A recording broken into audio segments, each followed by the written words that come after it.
Olá, pessoal, bom dia. Sejam todos bem-vindos à disciplina de Pontes e Grandes Estruturas. Eu sou o professor Renan Galvão, esse é o nosso 11º encontro. Estamos aí na penúltima aula, penúltima semana de aula. Nós vamos entrar na unidade 4 hoje, tá? Que é a unidade de grandes estruturas, né? Então, hoje a gente vai trabalhar com a seção 4.1, usinas hidrelétricas, e na próxima aula a gente vai abordar as seções 4.2 e 4.3, que vai falar sobre as obras portuárias e aeroportuárias, tá? Conceitos fundamentais. Então, hoje, usinas hidrelétricas, e eu começo a aula de hoje propondo uma reflexão, né, contextualizando essa unidade de grandes estruturas. Então, as grandes estruturas, elas representam um avanço tecnológico e social muito grande, tá? E nós sempre vamos buscar, né, projetar e construir essas grandes obras, garantindo segurança durante a construção e no momento de sua utilização. Tá? Nós temos diversos exemplos de grandes obras, grandes estruturas, como, por exemplo, o aeroporto de Hong Kong, né, onde toda essa estrutura de ilha para abrigar o aeroporto, né, tudo isso que foi construído. Né? Nós temos, por exemplo, o túnel Rebouças, no Rio de Janeiro. Né? Os túneis, eles têm uma função de escoar tráfego, né? De melhorar o acesso de um ponto ao outro, tá? Muitas vezes equivalentemente a uma ponte. Tá? Né? O túnel também vai ligar um ponto ao outro que está inacessível. Então, às vezes, ao invés de você ter que dar uma volta gigantesca, se você constrói um túnel, você escoa tráfego e melhora o acesso de um ponto ao outro. Tá? Só que é uma obra muito complexa, né? Uma obra subterrânea. Você vai ter que romper rocha, né? Abrir esse túnel, né? Garantir a estabilização, né? Desse túnel, das paredes desse túnel. Existem diversas maneiras de se executar essa obra. Né? Então, vai precisar de equipe de estruturas, uma equipe de geotecnia, né? Geologia, geotecnia, mecânica dos solos. Tudo isso aqui vai estar, né? Todos esses profissionais aí vão precisar trabalhar no projeto, na execução de um túnel. Uma outra obra que às vezes a gente esquece, obras hidráulicas, pessoal, muito importantes e muitas vezes são obras gigantescas, como, por exemplo, a canalização do Rio Pinheiros, em São Paulo. Né? Originalmente o Rio Pinheiros tinha esse traçado, né? E aí o que foi feito? Ele foi canalizado, né, em um canal artificial, tá? Né, um canal mais retilíneo, e aí isso permitiu, né, com que toda a região em seu entorno se desenvolvesse. É um rio que fica, né, numa área muito urbana, né, então, claro, vai ter problemas de poluição, porque a pressão, né, urbana em rios que ficam no meio de cidades, ainda mais de metrópoles, né, mas é uma grande obra também, né, que permitiu o desenvolvimento daquela região. Tá? Imagina, você canalizar um rio, é uma obra gigantesca também.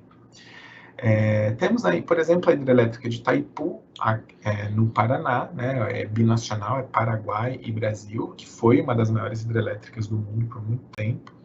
É uma hidrelétrica para produção de energia elétrica a partir do aproveitamento da energia potencial da água, da energia hidráulica, que a gente vai abordar na aula de hoje, né? Então, também são exemplos de grandes estruturas. E, por exemplo, a rodovia dos imigrantes, né, em São Paulo, que ela é toda, né, a gente pode pensar que ela é uma grande ponte, né, que vence aí um grande vale. Quando eu passo pela rodovia dos imigrantes, eu sempre fico muito impressionado, tá? Porque é uma rodovia elevada, eu acho fantástico, assim. Tudo, né? Todas essas grandes obras, a Itaipu também, né? Quando você olha essas grandes estruturas, você, de fato, você fica muito impactado, né? E fala, caramba, né? O homem, ele consegue fazer grandes intervenções na natureza, né? No ambiente que existe, ele consegue interferir muito, né? Alterar muito, né, transformar esse ambiente natural em um ambiente construído, né, a depender das demandas, né, das necessidades humanas, o ser humano vai lá e consegue alterar esse ambiente, é fantástico, né.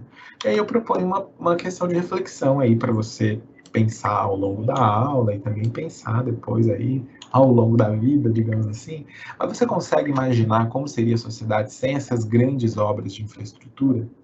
Você consegue pensar como seria, sei lá, se você de São Paulo, aí, se não houvesse essa rodovia dos imigrantes, como seria? Ou você do Rio de Janeiro, se não tivesse, né, o túnel Rebouças, tá? Ou o Rio Pinheiros canalizado, ou os aeroportos da sua cidade ou da sua região, ou se não tivesse as hidrelétricas, como é que faria, né? Então, pense um pouco, né, como seria a nossa sociedade sem essas grandes obras. Bom, agora a gente vai começar a discutir usina hidrelétrica, ok? Como de costume, pessoal, o chat de perguntas e respostas está aberto. Eu vou até entrar nele aqui para ver como é que tá. Então, vocês podem mandar aí as mensagens, as contribuições de vocês, que eu vou sempre dar uma olhada, tá bom? Tá, não. O Geraldino mandou um bom dia, Geraldino. Fico à disposição aí, podem mandar as dúvidas e as contribuições, tá? Bom, vamos lá então. O que é uma usina hidrelétrica? A gente pode definir uma usina hidrelétrica como um conjunto de obras e equipamentos com o propósito de gerar energia elétrica através do aproveitamento do potencial hidráulico de um rio, tá? Esse potencial que a gente está querendo fazer é uma conversão de energia, né? Transformar essa energia hidráulica de um rio em energia elétrica. Então, esse potencial hidráulico de um rio, ele provém da vazão hidráulica do escoamento que esse rio apresenta, né? A vazão hidráulica, o escoamento, e os desníveis existentes no curso do rio. Quais desníveis são esses? Eu posso ter desníveis naturais, como cachoeiras ou quedas d'água, tá? Ou eu posso ter desvios que eu vou obter a partir da formação de reservatórios e com a construção de barragens, né? Que é a maioria dos casos. Né? A maioria dos casos a gente vai construir uma barragem para a formação de um reservatório e a criação de um desnível d'água. Né? Esse desnível d'água vai ter justamente energia potencial para ser aproveitada. Então, é muito comum a gente construir barragens, ou eu posso eventualmente fazer o desvio do leito natural de um rio e aproveitar o seu potencial hidráulico também. Tá? Esses são os principais elementos de todo um sistema de geração de energia elétrica por usinas hidrelétricas. Tá? Nós vamos trabalhar apenas a parte de usina hidrelétrica, a parte de distribuição de energia não, aí é com o engenheiro eletricista. Tá? Mas nós temos aqui então o reservatório, tá? Que vai ser obtido a partir da construção da barragem, que é o item 3. Então, a gente tem a barragem, constrói a barragem, e aí a gente tem a formação do reservatório, e nós vamos justamente captar essa água, né? Nós vamos aduzir essa água, conduzir essa água até a nossa casa de máquinas para fazer o aproveitamento hidráulico, né? Então, formou o reservatório, aí aqui no item 2 nós temos as comportas para o controle, né, de entrada de água, né? A gente abre ou fecha essas comportas para fazer a tomada d'água. Aqui nesse desenho, nesse esquema, está representado por meio de um conduto forçado, que é muito comum. Né? A gente faz a tomada d'água na base ali do reservatório, né? Depois ali do nível mínimo operacional, aqui para baixo é o volume morto, né? Então aqui no nível mínimo operacional, a gente vai fazer a tomada d'água, tá? E aí, essa água ela vai ser conduzida por meio de um conduto forçado até a turbina hidráulica. E aí, essa água escoada, né, ela vai movimentar essa turbina, porque essa água aqui, né, essa água ela tem velocidade, né, energia cinética, tá? E aí, essa energia cinética movimenta a minha turbina, mas além disso, a energia potencial, tá? Do desnível, né? Esse desnível geométrico aqui, essa elevação E, ΔH aqui, esse desnível geométrico, ele é energia potencial, né? Então, essa turbina ela está sendo movimentada tanto pela energia potencial da altura do nível d'água, como pela energia cinética, né?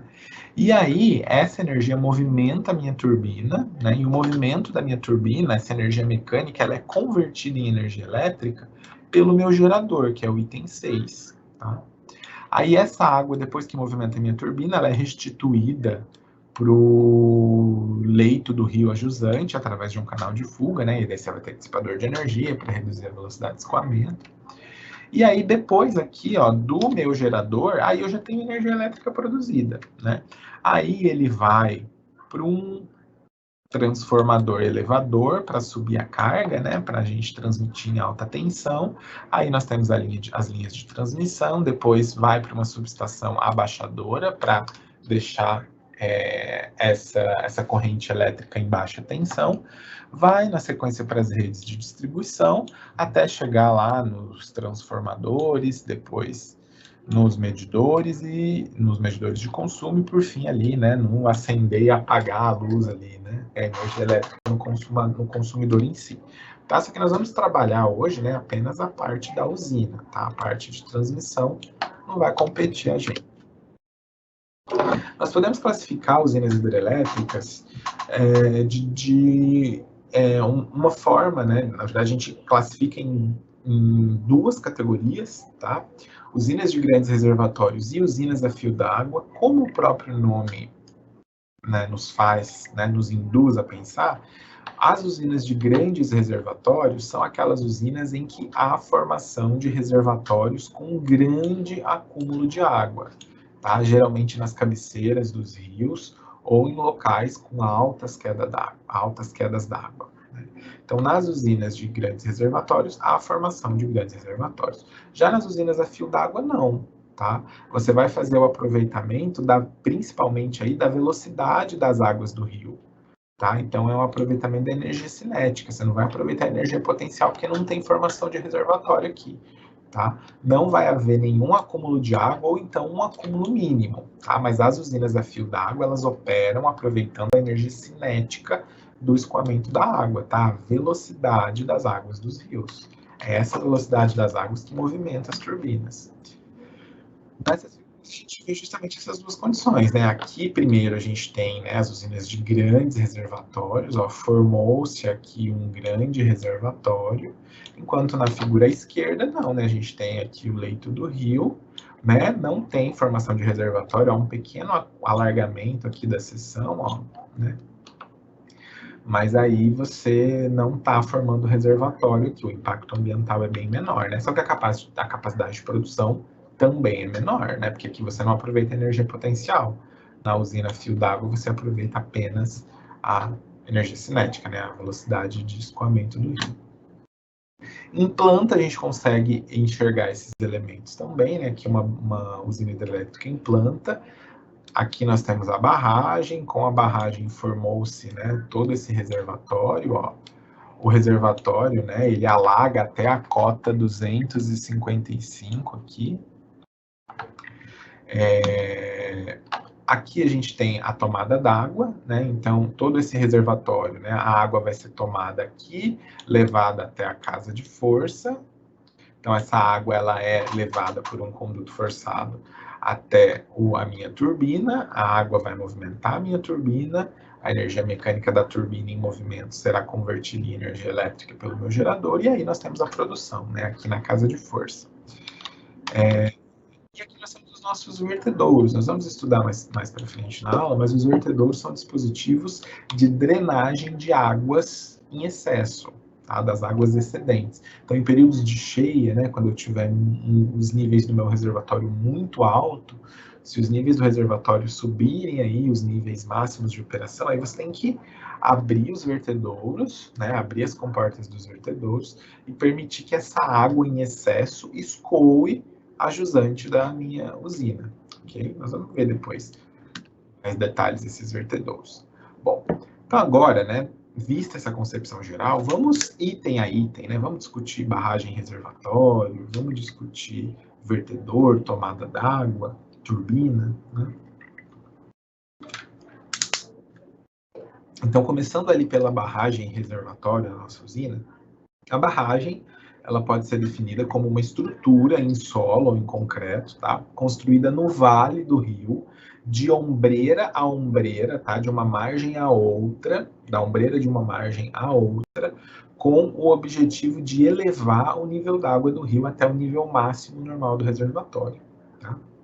Então, uma barragem é o quê? É uma interrupção do rio, né? Uma interrupção do escoamento do rio.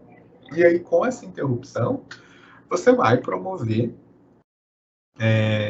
o alagamento daquela região e a formação de um reservatório. Né? A finalidade da barragem é o quê? Interromper o ciclo natural do rio e criar um reservatório de água. E por que a gente cria reservatórios? Bom, as principais funções dos reservatórios é estocar água, né? Então você tem reservatórios de abastecimento de água, né? Onde você tem um estoque de água ali para mandar para tratamento e distribuir para a população. Ainda, criar desnível de água, né, que é o que a gente quer numa usina hidrelétrica, tá, para aproveitar a energia potencial. Captar água em volume adequado para a produção de energia, ou ainda regular as vazões dos rios em períodos de chuva e estiagem. Os reservatórios vão funcionar como regularizadores de vazões em períodos de seca e cheia, na regularização de vazão de rio. Quanto maior a diferença de nível de montante para jusante, ou seja, quanto maior a coluna d'água ali no meu reservatório, né, maior o meu nível de água no reservatório, maior será a energia potencial hidráulica, obviamente. Os reservatórios podem ser do tipo de compensação ou acumulação. Os reservatórios tipo compensação apresentam volumes suficientes apenas para regularizar algumas descargas, né, semanais ou diárias. Tá? Reservatórios de acumulação apresentam um volume suficiente para regularizar vazões de um mês, ano ou mais. Tá? Então, as nossas usinas de grandes reservatórios, né, trabalham com esses reservatórios de acumulação, né, que conseguem de grandes períodos de tempo, tá? São reservatórios de fato muito grandes. Em relação às barragens ali, né, os materiais das barragens, eu posso projetar e construir barragens de terra quando eu tiver rocha em profundidade grande, tá? Porque as barragens de terra, né, elas não exigem, né, uma estrutura de fundação específica, não existe ancorar essa fundação em uma rocha, tá? Então, você pode construir, né, se a sua rocha está distante, você pode construir uma... Na verdade, você deve, né? Para construir em concreto, você precisa ter a rocha próxima, né? Então, se você tiver uma rocha com profundidade grande, aí você vai ter que optar por uma barragem de terra mesmo. Ela exige uma menor declividade nos paramentos de montante e jusante, né? A declividade aqui, ó, dos taludes, né? De montante e jusante da minha barragem de terra, do meu aterro aqui. Essas declividades são menores do que se a gente for pensar numa barragem de enrocamento ou de concreto, né? Então resulta em barragens mais volumosas. As barragens de terra são mais volumosas.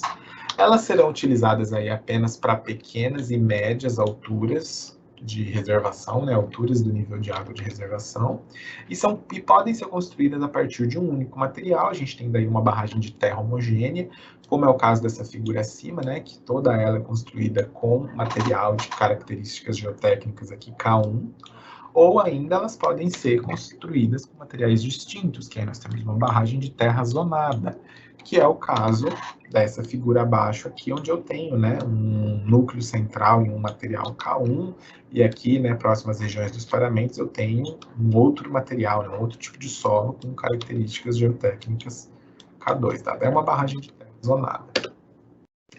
Eu posso ter ainda as barragens de enrocamento, tá? Que elas são produzidas a partir do lançamento de rochas, de pedras. Né? O local propício aí para a construção de barragem de enrocamento é quando eu tenho rocha sã e de boa qualidade ao longo do eixo, tá? E a uma pequena profundidade, porque aí já é uma barragem mais pesada, que vai exigir uma capacidade de carga no solo maior, então é ideal que haja, né, uma rocha sã próxima ali. Não necessita de condições especiais de fundação, tá? Você não vai precisar fazer nenhum tipo de fundação, mas você precisa de uma capacidade de carga no solo um pouco maior. Você pode ter uma barragem de enrocamento com núcleo de argila, onde a maior parte do corpo do aterro é enrocamento e o núcleo é em argila, porque nessas barragens de enrocamento você vai precisar ter sempre um corpo vedante, tá? Porque é uma barragem toda composta por rochas, então ela é uma barragem porosa, né? Você vai precisar impermeabilizar ali, você vai ter que ter um corpo vedante. Esse corpo pode ser um núcleo de argila aqui no meio da barragem, ou então eu posso ter uma face de concreto, por exemplo. Eu posso fazer a vedação de do paramento de montante aqui dessa barragem. Então, o corpo da terra é enrocamento e a gente tem uma superfície impermeabilizada em concreto, né? Uma superfície impermeabilizadora aí da barragem. E, por fim, eu posso ter as barragens de concreto, né?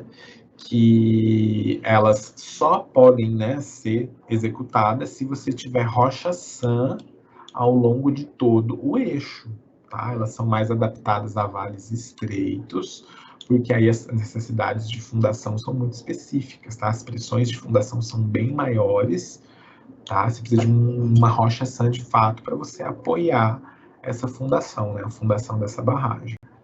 A estabilidade dessas barragens de concreto são garantidas, a estabilidade é garantida pelo peso próprio da estrutura. Ela pode ser executada em concreto convencional ou concreto compactado com rolo. E aqui nós temos dois exemplos, né, como a barragem de gravidade e a barragem em arco.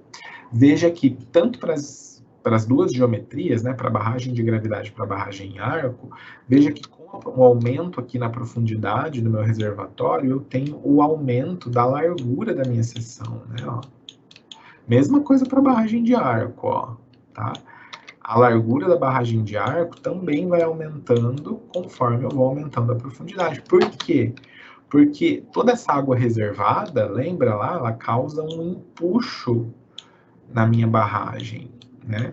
Essa água reservada causa uma pressão hidrostática, um empuxo com uma variação linear, ó, tá? Uma distribuição triangular de carregamento.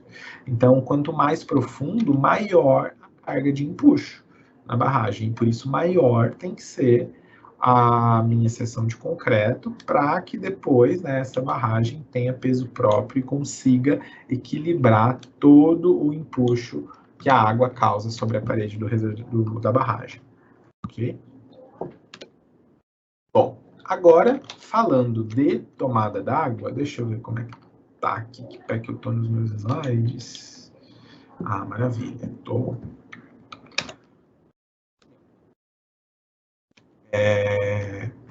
Então tá, finalizamos aí barragem e reservatório. Temos nosso reservatório formado, né? Agora vamos para a tomada d'água, tá? A tomada d'água corresponde à captação e à adução da água até as turbinas. Então, uma vez que eu reservei toda essa água, eu preciso levar ela até a minha turbina, tá? Levar parte dela, né? A gente leva uma vazão turbinada específica. Nós podemos fazer essa tomada d'água de três maneiras distintas. A gente pode fazer o aproveitamento com tomada d'água integrada à casa de força. Daí você não tem um conduto forçado, tá? Você tem a casa de força direta ali na tomada d'água. Então você capta, né, abre as comportas e essa água já vem direto, né, para a casa de força ali para a turbina. Você não tem que conduzir ela por meio de um conduto forçado. Então a gente chama de tomada d'água integrada à casa de força. Nós podemos ainda fazer o aproveitamento com condutos forçados. Aí a casa de força ela não está incorporada à tomada d'água, né? Você tem ali o ponto de tomada d'água, daí você tem um conduto que leva essa água até a minha casa de força, que não está incorporada ali na tomada d'água. E nós podemos um aproveitamento com derivação, aí construindo túneis e canais e desviando parcela dessa vazão até a casa de força. Tá? Não por conduto forçado, mas aí por túneis e canais através de escoamento livre. Aqui nós conseguimos enxergar uma tomada d'água com conduto forçado, tá? Então nós temos aqui as comportas que vão abrir ou fechar, comporta ensecadeira e comporta vagão, para permitir a entrada de água. Aí essa água ela caminha, ó, por um conduto forçado, né? E aí só depois é que ela vai chegar à casa de forças. Aí vai movimentar as pás da minha turbina e com o movimento das minhas turbinas, né, o eixo ali, o giro no eixo da minha turbina, eu gero energia mecânica que é convertida em energia elétrica pelos meus geradores, tá? Então, a turbina e o gerador estão aqui na casa de força. Eu preciso conduzir essa água até a casa de força. Então tá, né? Pegamos a nossa água, fizemos ali a condução por conduto forçado, por exemplo, né? Fizemos a tomada d'água, levamos a água até a turbina. E agora as turbinas, né? O que são turbinas? Turbina, a gente pode definir turbina como uma máquina hidráulica que transforma a energia hidráulica proveniente das quedas d'água em energia mecânica, que posteriormente é transformada em energia elétrica pelos geradores. Tá? Então aqui a gente tem duas transformações de energia acontecendo numa usina. Né? Inicialmente, você tem o quê? A energia potencial, a energia hidráulica como um todo, tá? Que é composta pela energia potencial da água e pela energia cinética da água, tá? Essa energia hidráulica, ela é convertida em energia mecânica através do movimento das pás da minha turbina. Então, a água gira a minha turbina, e aí essa energia hidráulica é convertida em energia mecânica, tá? O giro da minha turbina. E aí, essa energia mecânica ela é convertida em energia elétrica pelos geradores. Tá? Eu tenho duas instâncias aí, dois momentos de transformação de energia.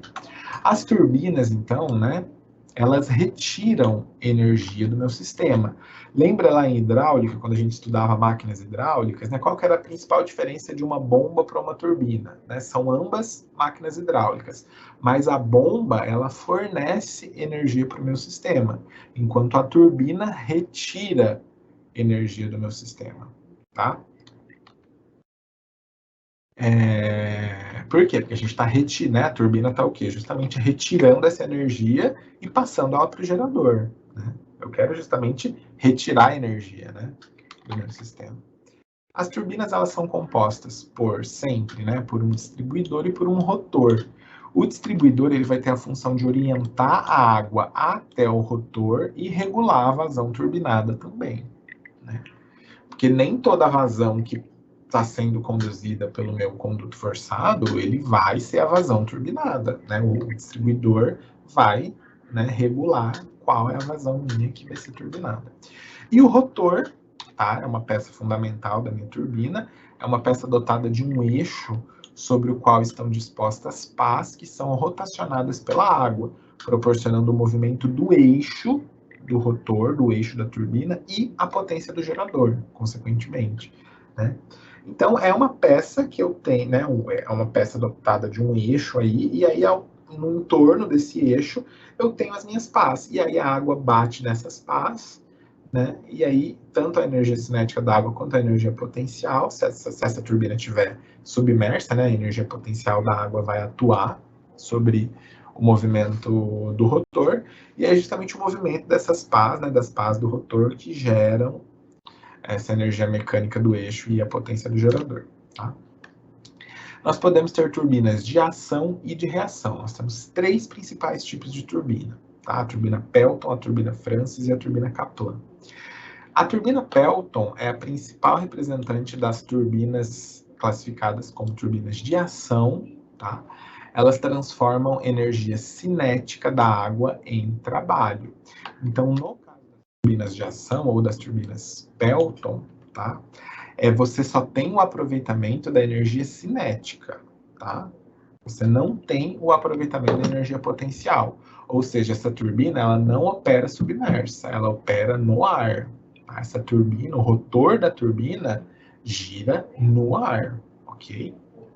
Já as turbinas de reação, cujos principais representantes são as turbinas Francis e Kaplan, elas vão transformar tanto a energia cinética como a de pressão da água em trabalho. Então aqui a gente tem, né, o aproveitamento da energia potencial e da energia cinética da água. Ou seja, o rotor ele gira submerso. O rotor ele gira dentro da corrente de água, ele não gira no ar como as turbinas Pelton, ok?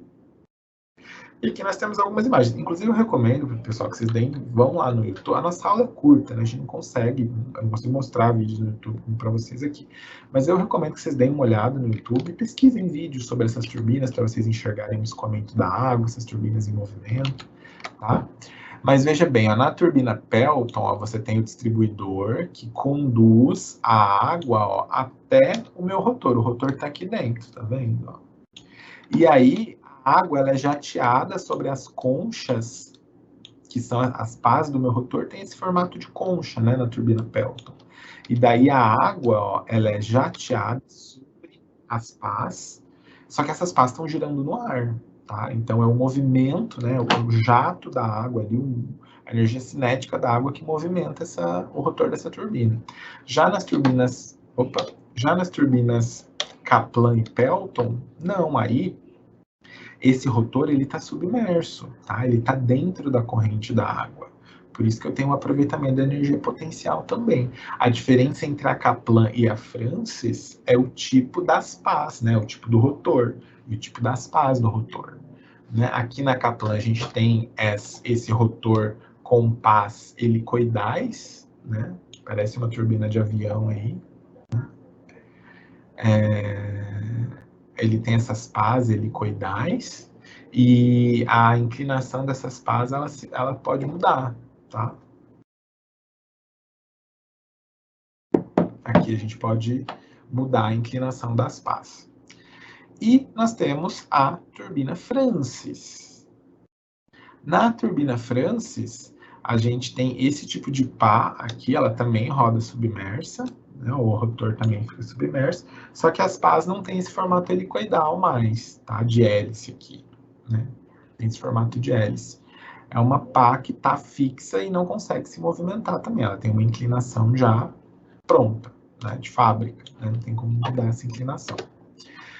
A turbina Kaplan, ela, né, aquela turbina de hélice, ela vai ser recomendada para grandes vazões e baixas alturas de queda d'água.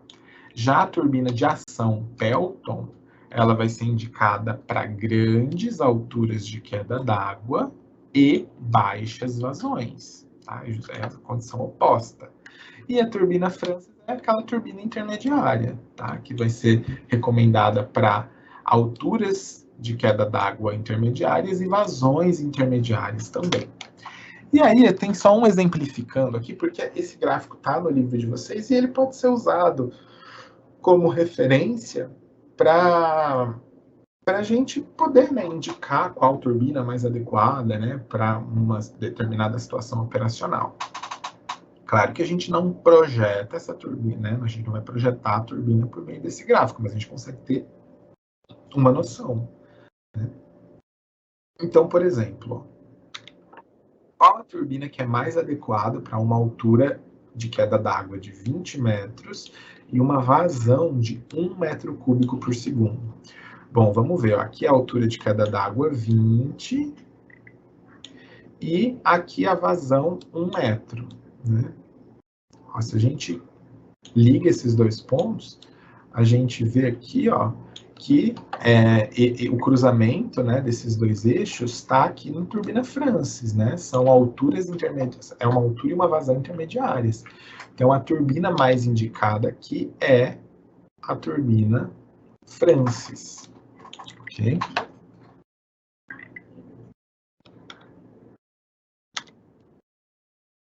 Bom, aí passando da turbina, nós temos os vertedouros, que são elementos dispositivos hidráulicos muito importantes também, que falta discutir. A gente não vai falar de gerador, tá, pessoal? Porque gerador já é para o pessoal de energia, de engenharia mecânica, engenharia elétrica, tá? Bom, mas aqui, nós, engenheiros civis, né, da hidráulica lá, nós vamos discutir vertedor, né? Depois da turbina, a turbina também é responsabilidade nossa, mas nós temos os vertedouros. Em usinas hidrelétricas, é necessário controlar as variações significativas do curso d'água. Você tem períodos de cheia, períodos de seca, então os níveis de reservatório vão oscilar, né? Se esses níveis subirem muito, você vai, né, acima do nível operacional do seu reservatório, aí você vai ter que escoar essa água excedente.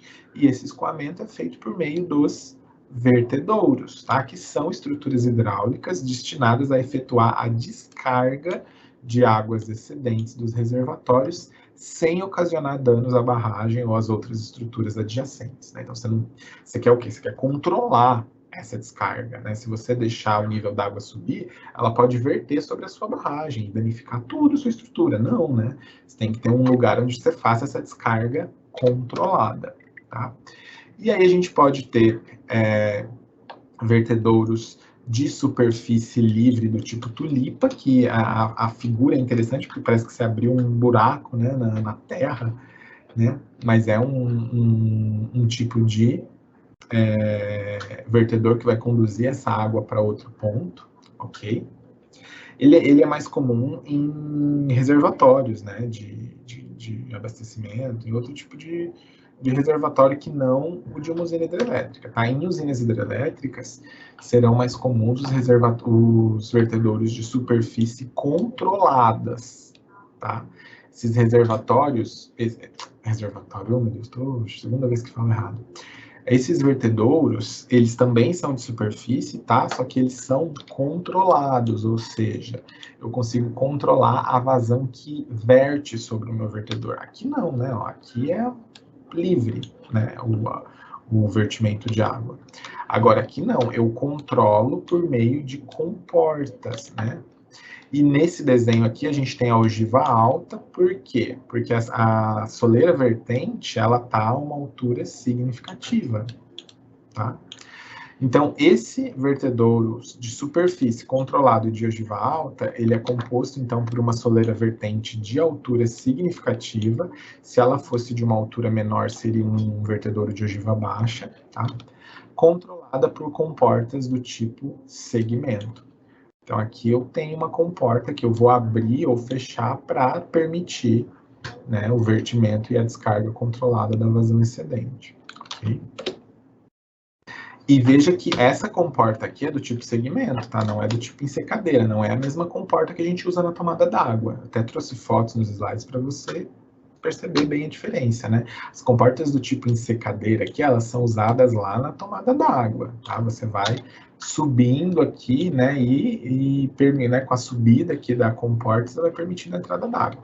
Aqui a comporta do tipo segmento, ela é curva, tá? Ela está presa a um outro eixo aqui, é esse eixo que se movimenta, né? E aí vai fazer com que a comporta se mova e permita a entrada de água. Então é importante entender a diferença. Para vertedouros, a comporta utilizada é a comporta do tipo segmento. Bom, para fechar a aula de hoje,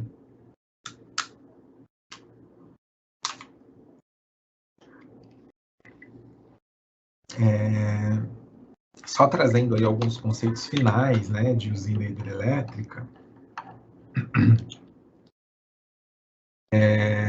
toda a regulamentação, né, do nosso setor de energia elétrica é feito pela ANEEL, que é a Agência Nacional de Energia Elétrica, e a ANEEL vai definir dois termos principais para usinas hidrelétricas, né, a PCH e a UHE. PCH são as pequenas centrais hidrelétricas, cuja finalidade é a autoprodução ou produção independente de energia elétrica, e as PCHs, as pequenas centrais hidrelétricas, vão produzir aí de 3.000 a 30.000 quilowatts.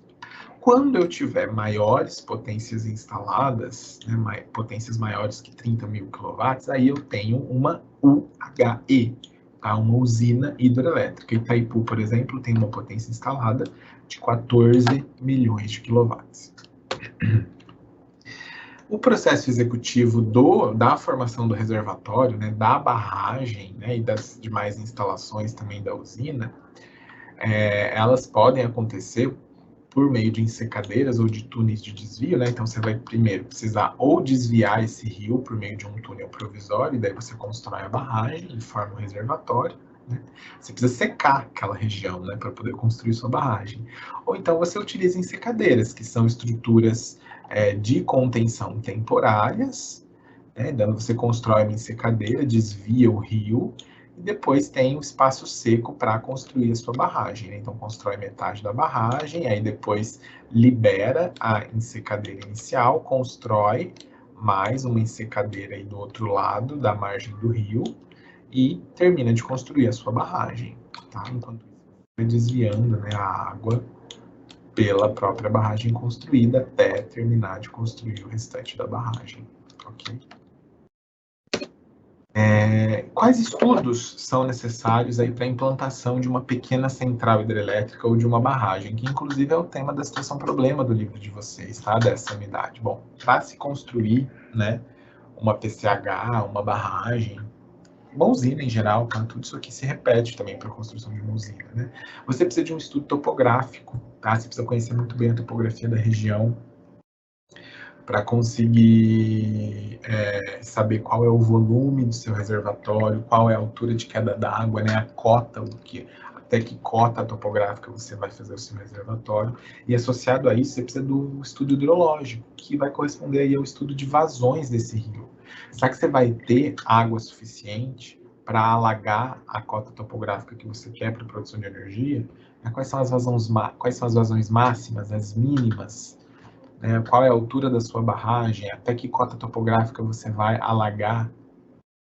E além disso também, esse estudo hidrológico vai avaliar a capacidade de evaporação desse reservatório. Será que ele vai perder muita água por evaporação? Precisa-se também de estudos geológicos para garantir aí da estanquidade do sistema, da usina como um todo, e a resistência. Estudos geotécnicos, tá? Não somente geológicos, mas geotécnicos, da capacidade de carga do solo da região que vai receber a barragem e as instalações da usina. Aí depois, numa etapa de planejamento de execução, aí nós vamos pensar em jazidas de materiais. Será que tem material suficiente na região? Se eu for fazer uma barragem de solo, uma barragem de terra, será que eu tenho? Se for uma barragem de enrocamento, será que eu tenho jazida de materiais para construir essa barragem? Vou precisar estudar como que eu vou fazer o desvio do rio, se por ensecadeiras ou se por túneis de desvio. Vou ter que saber se a mão de obra eu vou poder contratar da região, eu vou ter que trazer de fora. Tudo isso faz parte do planejamento de execução, Você vai ter, claro, a elaboração de projetos, do projeto básico, do projeto executivo, a orçamentação, preciso saber o custo desse empreendimento. Já em relato, bom, esses aqui são os estudos necessários, Pensando na implantação de uma PCH ou de uma barragem como processo, O que você precisa fazer inicialmente? Inicialmente é identificar o potencial hidroenergético daquele corpo hídrico, tá? Para saber se vale a pena ou não fazer o aproveitamento, se é viável ou não. Aí, na sequência, você faz todos os estudos e projetos que a gente citou anteriormente, Depois, a gente faz todos esses estudos necessários para a projeção da minha usina. Na sequência, você vai obter os licenciamentos ambientais, que serão aí 3, uma licença prévia, depois uma licença de instalação e depois uma licença de operação. E aí depois você vai ter que construí-la de fato, a partir de obras civis e obras eletromecânicas. Sempre, pessoal, a construção de uma usina, na verdade, essas grandes estruturas como um todo, sempre você vai ter equipes multidisciplinares, Você vai ter muita gente trabalhando na construção dessa usina, engenheiros civis, engenheiros eletricistas, engenheiros mecânicos, engenheiros ambientais. Então, é uma equipe muito grande, tá? Que vai trabalhar na construção de uma usina hidrelétrica e depois, inclusive, na sua operação, viu? Muito bem, pessoal, eu encerro por aqui a nossa parte teórica. Vamos ver o que chegou de dúvida aí pra gente. Vocês estão on aí? Ó, tá todo mundo meio quieto hoje, só recebemos um bom dia do Geraldino. Tá tudo certo por aí, pessoal? Temos alguma dúvida? Eu fico à disposição nesses minutos finais de aula. Tá?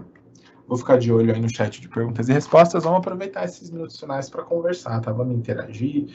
Tem alguma dúvida, alguma contribuição? Eu tô de olho aqui. Volto já.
O Geraldino falou que no momento não tem nenhuma dúvida. Perfeito, Geraldino. Pessoal, eu já vou encerrando a aula por aqui também, porque a gente não recebeu, né, nenhuma dúvida.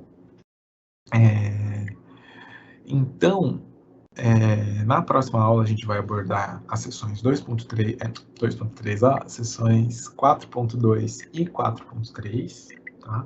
São as sessões que correspondem às obras portuárias e aeroportuárias, então nós vamos falar de portos e aeroportos, e nós vamos abordar os conceitos fundamentais, tá? Sobre essas instalações, certo? Eu me despeço por aqui, então, agradeço a sua companhia, desejo a todos um bom fim de semana, descansem bem e nos vemos no próximo sábado na nossa última aula, tá, pessoal? Então, ó, preparados para a despedida do semestre, hein? Essa ótima, a próxima aula já é a última aula. O Marcos, muito obrigado, Marcos. O Marcos mandou uma ótima aula, muito obrigado, Marcos. Fico sempre feliz com o feedback de vocês, tá? E semana que vem nos vemos na nossa última aula, hein, pessoal? Então tchau, tchau na próxima aula definitiva. Em definitiva não, é até uma próxima, né? Vai que nós nos vemos aí num próximo semestre, tá? Mas por enquanto é até semana que vem, combinado, pessoal? Um abraço então, até lá. Tchau, tchau.